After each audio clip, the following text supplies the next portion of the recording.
A gente segue nesse assunto agora com a Priscila Yazbek.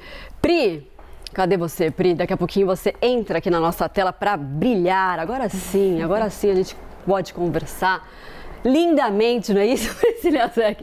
Conta pra gente então, Pri, como que é feito esse cálculo, né, da inflação e por que a gasolina influencia tanto? Gosto dessa empolgação pós-férias, contamina aqui a equipe, a gente vai nessa força. Ela chega animada e vai caindo ao longo do tempo. Brincadeira, não, a gente sempre chega animado. Jamais, desanima aqui jamais. Vamos falar então sobre essas perspectivas de inflação. Então, como já era esperado, né, os economistas fazendo aí os cálculos, falando sobre como a redução dos impostos deve bater nos combustíveis. A gente ouviu aí o Kleber falando sobre esse cálculo do economista da FGV, então falando da importância dos combustíveis para a composição final do IPCA. Então tem essa expectativa de redução dos preços, mas também daqui a pouquinho a gente vai falar sobre Boletim Focus da inflação fechada para o ano. É uma expectativa de alívio no curto prazo, mas de aumento dos preços no ano que vem. Então as expectativas para a inflação, elas estão diminuindo no ano fechado de 2022, mas estão aumentando em 2023. Mas eu queria chamar a atenção para a composição hoje da cesta de consumo dos brasileiros e que forma o IPCA, que é o nosso índice oficial de inflação, para a gente entender por que os combustíveis vão puxar a inflação de julho para baixo. A gente preparou aí uma pizza mostrando então qual que é a composição hoje da inflação. Então lembrando, a inflação ela mostra a variação de preços da cesta de consumo básica de um brasileiro. O IBGE faz pesquisas para entender como que está o perfil de consumo do brasileiro e chega aí nessas proporções. Então a gente vê que transporte é o grupo que mais pesa nos gastos do brasileiro, com um peso de 22%.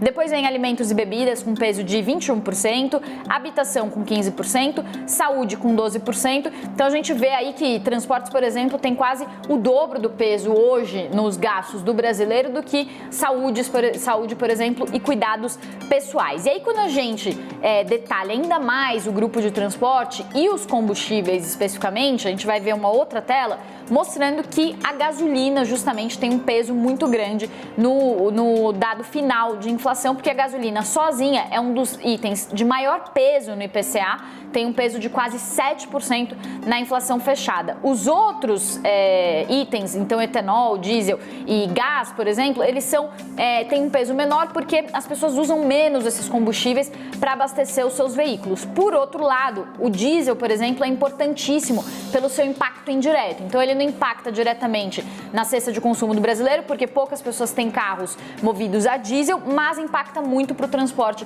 dos caminhões, que acaba impactando no custo do frete e também nos preços de alimentos, e tem toda uma contaminação aí para nossa economia. E dito isso, a gente tem algumas previsões já de economistas então que falam em deflação, então de queda de preços para o mês de julho. A LCA, por exemplo, que é uma consultoria que faz algumas estimativas para o IPCA, para a inflação fechada, prevê que a inflação de julho vai cair 0,51%, principalmente por causa da queda nos preços da gasolina, de combustíveis no geral, mas também por causa da queda nos preços de energia, que tem um peso de cerca de 5% no IPCA. Então, só combustível e energia é um peso de mais de 10% no IPCA, isso deve puxar o índice para baixo. Por outro lado, eles estão prevendo ainda uma alta nos preços dos alimentos. Então, no frigir dos ovos, o que a gente pode dizer é que a inflação, como ela subiu muito e ela continua subindo, ela só perde um pouco de ritmo, ela só desacelera, a sensação é que os preços ainda estão altos, ainda que em julho a gente possa ter, então,